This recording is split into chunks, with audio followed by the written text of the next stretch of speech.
As of 2026, the DJI Mavic 3 Multispectral, or the Mavic 3M, is widely considered the best all-round drone for multispectral analysis. It effectively replaced our old Phantom 4 Multispectral. It was getting a bit older than the truth, to be honest. It had a few bumps as well, by offering significantly better sensors, longer flight times, and more portable design. While interspectral, its standard industry term, it likely refers to interspectral analysis, the process of capturing specific wavelengths of light, like near-infrared or red edge.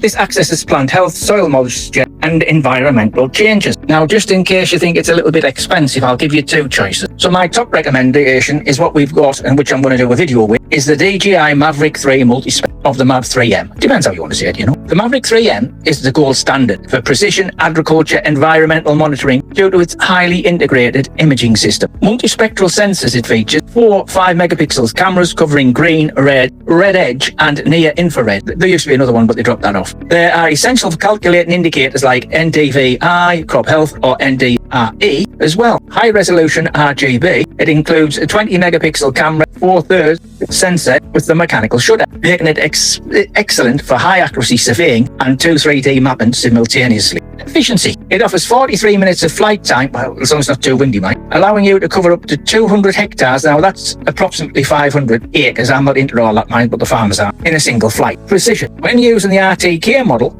it achieves centimetre level accuracy without needing ground control points, or what they call GCPS. The other choice would be the professional enterprise choice, the DJI Mavic 350 RTK. I know I do like my DJI stuff. If the analysis requires highly specialised sensors like hyperspectral camera or high-end thermal sensors, then go beyond the standard multispectral bands, the Mavic 350 RTK or the newer Mavic 4 series is the better choice. A lot more money, mind. Modularity. Unlike the Mavic 3M, it has a fixed camera. The Mavic series allows you to swap payload. Third-party sensors you can mount on the specialised multispectral or hyperspectral cameras from bandwidths like microsense or red IP or phase 1. Durability. It's weather rated, which I think is quite good, mind, IP55, and designed for rugged, large-scale industrial use. Now, when you want to compare these, remember I don't have the Mavic, I have the Mavic. So on the Mavic, the primary use is precision, like orchard management. It is foldable and ultra portable. It has 4 wave bands, G, R, RE, and NIR, and the flight time's 43 minutes. Now on the Mavic, it's large-scale survey research, really. That's what it's used for. Its heavy duties required transport in a case. The payload depends on up to 10 plus bands, and it does have 55 minutes, varied by the payload. But to be honest, you know, if I'm doing something, and my batteries don't last 43 minutes, I'm going with what they tell you. You always have 3 batteries, don't you? So you just bring it back, swap the batteries over at a certain point. You don't let them go too low. If just a little bit of a tip on battery management, try not to let them go below 20%, and try not to charge them above 80% if you want them to last.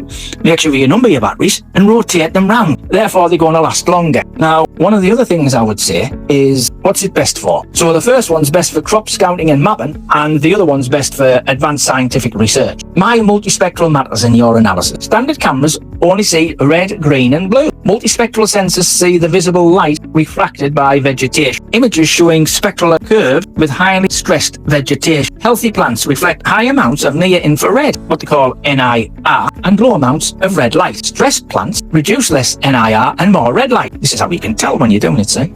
To the farmer. Quick tip, get paid after you've done the job before you get on the report, mind. So you're there, get the drone in the air, do that part, tell them that, you know, if you use what we use, because I don't want to sound greedy, but you have to pay more if you want it back within sort of 2 hours.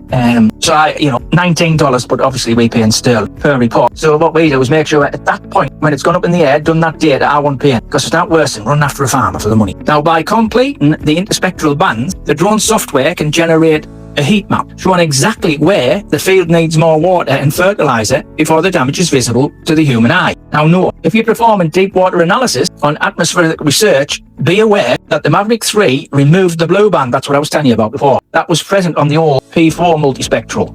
If the blue band is critical to your specific interspectral needs, you may need to buy a custom payload on the Mavic platform. That's going to be hellish expensive. Anyway, that's it for today. Look forward to seeing you later. I'm speaking to you later.